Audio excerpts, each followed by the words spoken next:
Advocate Iris Rodrigues, who was undergoing treatment at a city hospital for injuries he sustained in a brutal physical attack on him last Monday, was discharged on Saturday evening and immediately called for a meeting with the Superintendent of Police North Goa, Bosco George, at the latter's office on Sunday, as he also asked for the press to be present. However, Advocate Iris Rodrigues refused to speak to the media following his meeting with Bosco George. A persistent reporter, however, later managed to have a tete-a-tete with Advocate Rodrigues, who showed us his injuries as he elaborated on the discussion that transpired between him, Bosco George, and other concerned officials on Sunday. No, we had a very good meeting yesterday. We have discussed the modalities as to how the minor child has to be now counseled and consoled and reassured that there would be no repercussions on her giving a statement. So the NGO is working in that direction, and I'm sure that the NGO will be able to counsel this child, and in her own interest the child will have to give a statement so that she is relieved from the clutches of the harassment that she has been going over the last few weeks and months. Advocate Rodrigues clarified that the minor girl was not being forced to make a statement. There's no question of forcing. No one is forcing the girl to give a statement. Only thing is that the girl is going through some emotional and personal hard times. So the girl has to be counseled. She's a very young girl, by the way. She's just 14. So the girl has to be counseled, and for us to try to help the girl, because the girl has to help herself too. So the girl has to be counseled, and so that she opens herself up and reveals the whole truth. He also threw light on the reported quarrel between the girl and her mother in Saligaon on Saturday evening, following which the girl was allegedly taken to an undisclosed location in the capital. No, that is all wrong. There is the girl is emotionally disturbed, so there was a slight misunderstanding between the mother and daughter. That has been all sorted out between them, and there is no further misunderstanding whatsoever. The child wanted to go out on some shopping expedition along with her friend, and the mother had said that the child should stay at home because some counselors were coming, and so that was just a minor misunderstanding, and that's all sorted out. While stating that the mobile on which the lewd messages had been sent was on the mother's name, Advocate Rodrigues stated that the messages were in no way meant for the mother. The girl's mobile was in the name of the mother, and the law is very clear. No minor child can own a mobile, can get a mobile connection. So that point is not in dispute. Contents of the SMSs, the communication which is detailed in the SMSs is very clear that there was a relationship and there was a contact between Rohit Munsurat and the minor girl. So there is no question of this SMS is being sent to somebody else, because it's not 1 and 2 SMSs. It is SMSs over a couple of weeks and months, and the SMSs say it all. Advocate Rodrigues also said that the police should be allowed a free hand in the investigations and not be bogged down with the suspected transfer of senior police officials handling the case. It really worries us when we get certain unconfirmed reports that there are attempts by certain people in the government to transfer senior police officials and shunt them out.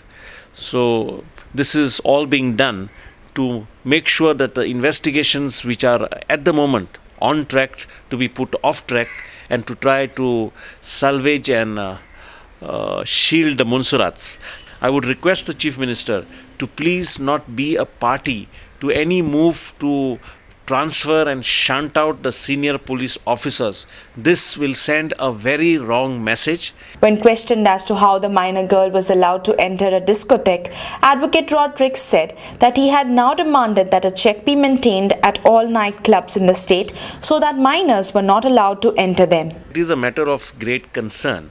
I have also personally spoken to the SP, Mr. Bosco George, that the police and the Goa administration has to take a very severe view of these minor girls being allowed to go and spend the nights in discos and these clubs, because as per law minors are not allowed to go to discos, and the police have to crack the whip and stop these minors being taken by adults. Elaborating on reports mentioning the whereabouts of Rohit Munsarat, Advocate Rodrigues questioned the reason for Rohit's disappearance. Now, Rohit Munsarat is absconding. There are some reports that he is out there in Bangalore.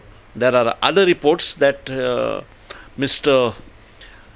Churchill Alemao is hosting him in the south of Goa. So these are all unconfirmed reports. But the police have to act, because if the accused is absconding, in a normal case, police would take other steps. So this cannot be any different. It's almost a week. And if the accused cannot be found, and that too the son of a minister cannot be found, that is really, really very sad. So the Rohit's parents have to be questioned where the son is, because Jennifer Munsarat is on record of having told the press that she does not know where her son is for the last 1 week. She has also not filed a missing report. Now, Babush Munsarat is on record saying that he knows that Rohit Munsarat is around. So what does he mean is around? Is he in the south of Goa? Is he in Bangalore? This only Babush Munsarat will be able to reveal. If Mr. Rohit Munsarat is innocent, why is he hiding? Why has he gone underground? Why is he absconding? So that is the point which is also under the consideration of the police. If a man is innocent, he should just surrender before the police and prove his innocence. In a final startling revelation, Advocate Rodrigues spoke about Pratima Batra, a friend of Rohit's who was in touch with a minor German girl. We are also very concerned about a girl by name Padmini Batra. This Padmini Batra is a very close friend of Rohit Munsarat, who has been accompanying Rohit Munsarat to these discos. She is on some of those photographs also. So Rohini Batra now has been in contact with this German minor girl over the last 2-3 days and trying to pressurize her. So this girl has been contacting the minor girl over the internet and chatting over the internet with this minor girl, and this information has been also passed on to the SP.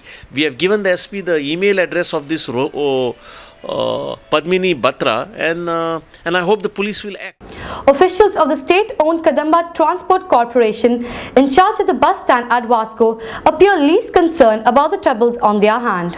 The bus stand at Vasco is in a decrepit state as the septic tank of the public lavatory has been overflowing for a very long time now.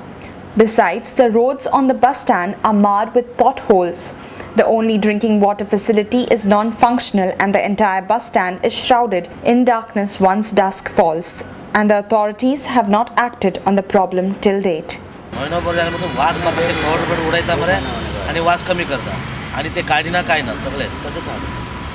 पाण्याचो आणू तो बसून बंद दवरला म्हणटा पिवपाचें उदक आणू ते पिवूंकूय उदक मेळना हांगा बस स्टँडार टॉयलेट फेसिलिटी टॉयलेटय ना. Goa 365 brought the issue to the notice of Kritesh Gaonkar, chairperson of the Marmagua Municipal Council, as well as to Arnold Rego, local ward councillor.